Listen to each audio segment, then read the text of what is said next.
XP Pen sent me this a few weeks ago. It's called the Pilot Pro, and honestly, when they first got in touch, I wasn't convinced because I reviewed enough filmmaking gear to know that not every product deserves a permanent place on my decks. Some are generally useful, others are exciting for about a week, then quietly disappear into a drawer. So I decided not to review this after a couple days. Instead, I used while editing everything I normally edit: YouTube reviews, short, podcasts, everything I could get my hands on in the dating suite. And somewhere during those few weeks, something happened that completely changed how I looked at this device. I'll come back to that later, but first, let me show you the problem it was built to solve. I'm in your filmmaker in the right place. Some of you enjoy. XP Pen send this over. As usual, they have no say and don't see it before it goes live. Affiliate links in the description. Feel free to use them. It helps the channel. Before we talk about the Pilot Pro, I think it's important you understand how I actually edit, because that's where this makes sense. Most weeks I'm editing long YouTube videos like this one. I'm cutting shorts, Instagram reels. Then on top of that, my wife and I run a podcast which happens just behind me, so I'm editing Multicam episodes as well. Some days I'm living almost entirely on the page. Other days I'm spending more time in the color page. It just depends on the project. Now, I'd never really stopped to think about how I was editing. It was just normal. Mouse in my right hand, keyboard in front of me, and somehow my right hand was doing almost everything. Play, pause, the blade tool, J, L, ripple delete, zooming in, and now scrubbing. You know the whole works. Every few seconds off the mouse onto the keyboard, then back to the mouse again. I wasn't consciously thinking about what I was doing. That's just how I always edited. So when XP Pen asked if I would like to try the Pilot Pro, I wasn't thinking, oh brilliant, another editing controller. I was thinking, I wonder if this can finally give my left hand an actual job. Turns out it could, but not quite in the way I expected. The first thing that surprised me was actually the size of the controller. For some reason, I'd imagined something much bigger. Instead, it's compact, it sits comfortably next to my keyboard, and after a day or two, it almost disappears into your setup. You forget to notice it. Setup itself was straightforward. You can use it wired, Bluetooth, or with the included wireless receiver. I paired mine over Bluetooth with my Mac Studio. No issues at all. And honestly, that was pretty much the last time I thought about the connectivity until now that I'm making this video.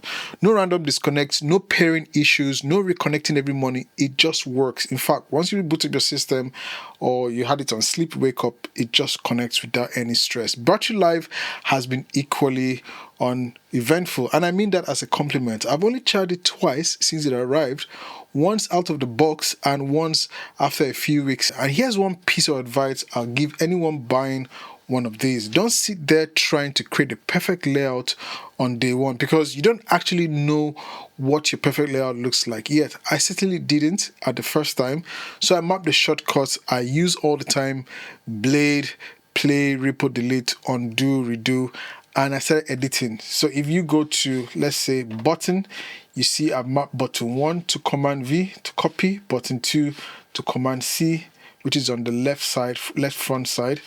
Button 3, left button 3 is to cut, and left button 4 is to do your Command Z. Then if you go to the right side where my left thumb is, the right button 1 is A, 2 is B, 3 is Command B, and 4 is T. The rest are just the normal classic up, down, left, right, center. And before all of this, every few days, I noticed myself reaching for a key on the keyboard and think, no, that belongs to the Pilot Pro. Then I move it. That's how I came up with this.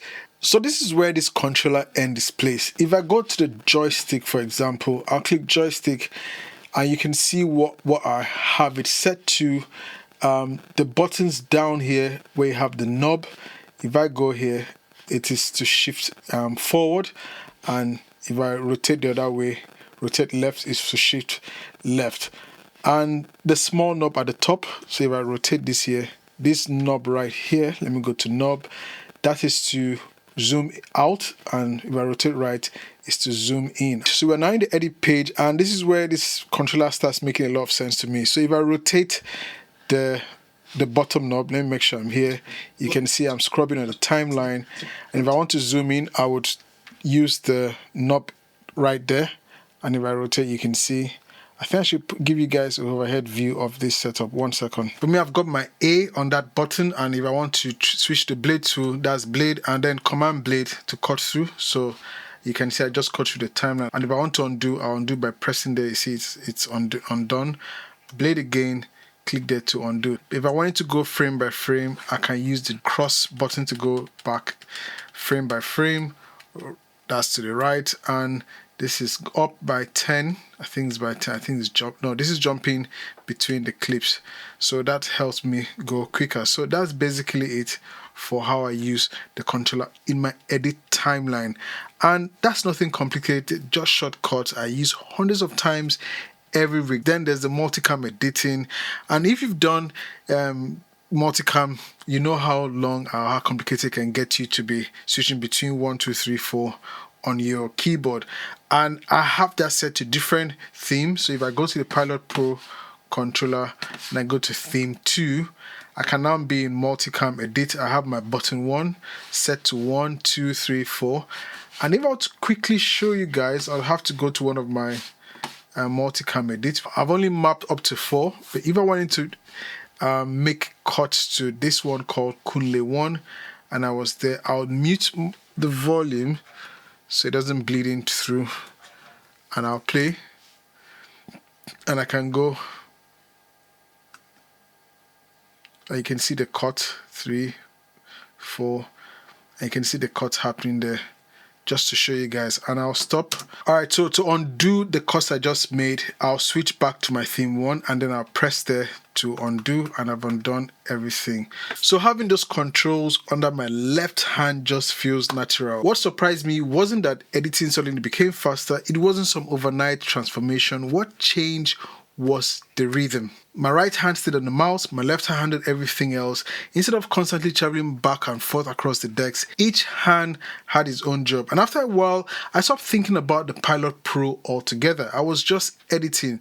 And you can agree with me that that's probably the biggest compliment you can give any editing tool or any tool at all. Now eventually you're going to end up on the color page, and this was probably the area I was most curious about. How would this controller work? Because XP Pen have put a lot of emphasis on this joystick. The idea is actually quite simple. Hover your mouse over whichever color wheel you want to make adjustments to, and then you can just pull back. You press and pull, and you can see how my image is changing. I haven't converted it from log to Rec 709, but you can see what it's doing. And if I want to adjust the sliders or reset that, I can just double tap on the joystick and it goes back to 0.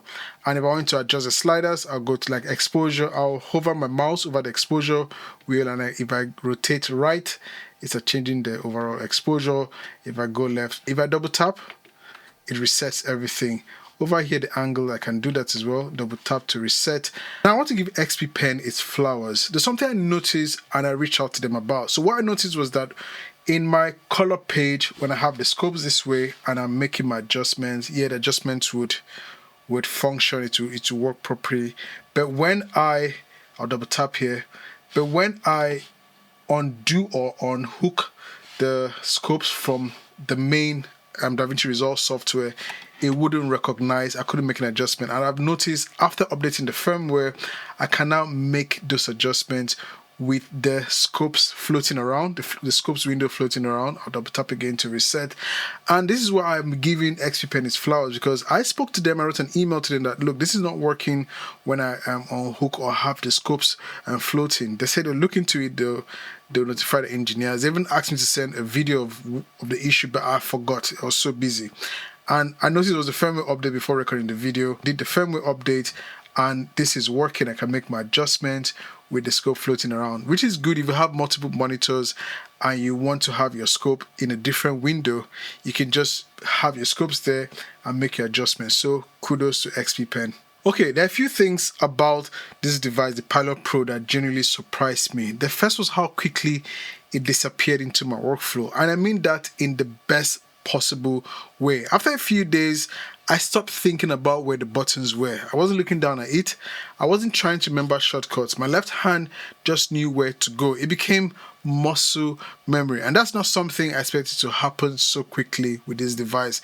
The second surprise for me was that I actually found myself customizing it more than I thought it would. Normally, I'll set something up once and leave it alone, but every few editing sessions, I'll notice another shortcut I was using all the time, so I'll move it on to the Pilot Pro. By the end of the review period, it felt less like something XP Pen had designed and more like something I built around where I work. And I think that's where the real value with this device is. Not in the controller itself, but in the fact that it adapts to your workflow instead of forcing you to adapt to it. Now, no product is perfect, and there are a few things I'll generally like XP Pen to improve. The first is presets in the software. If someone buys it as the very first editing controller, I don't think they should be staring at a blank layout wondering where to begin. Give them a few really well thought out DaVinci Resolve profiles, one focused on editing, one for color.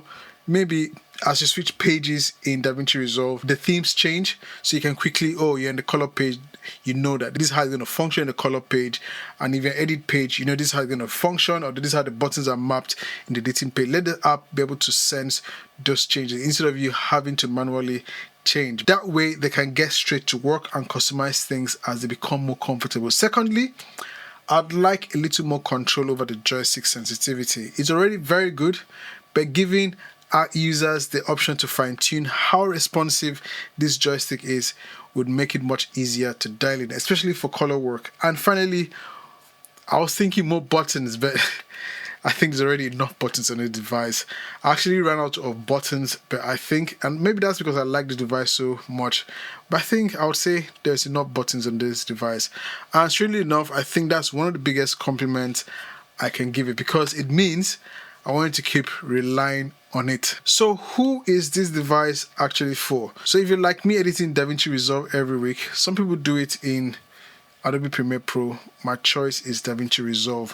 Whether that's YouTube videos, client work, podcasts, or social content, I think you get a lot out of this device. If you're the sort of person who edits once every couple of months, or you're happy using keyboard shortcuts for absolutely everything, I'm not going to convince this is going to change your life, because the Pilot Pro rewards repetition. The more you edit, the more valuable it becomes. So I think this makes the most sense for creators who spend a lot of time inside editing software and want a workflow that is a little more comfortable, a little more efficient, and a little more enjoyable. So is it worth it? After spending the last few weeks editing with the XP Pen Pilot Pro, where do I land? I think XP Pen have made a genuinely good editing controller, not because it completely changed the way I did, and not because it's packed with clever features. It's because it solved a problem I didn't even realize I had. For many years, my editing workflow had been built around my right hand doing most of almost everything. Now, is it perfect? No. I also like to see better Resolve presets, more joystick customization. I'd happily take a few extra programmable buttons. Maybe, like I said, it's already okay the way it is, but those things never stopped me wanting to use it. Maybe have some more buttons, you never know. And that's what surprised me most. By the end of this review, I wasn't reaching for it because I was testing it. I was reaching out for it because that's simply how I started editing. So if you're serious about DaVinci Resolve and you've been wondering, or any other editing software, and you've been wondering whether an editing controller is worth adding to your setup, I genuinely think the Pilot Pro deserves a look. And just to add, I played a bit of games on my Mac, some car racing games, and I used this just to test. I'm not a gamer at the moment, but I used the joystick to test, and it was absolutely lovely to use. The best tools aren't the ones that completely change your workflow. They're the ones that quietly make things better. It's a filmmaker. Don't forget to leave a like, share, and sub to the channel. It helps the videos and my channel as well. I'll see you in the next one. God bless and peace.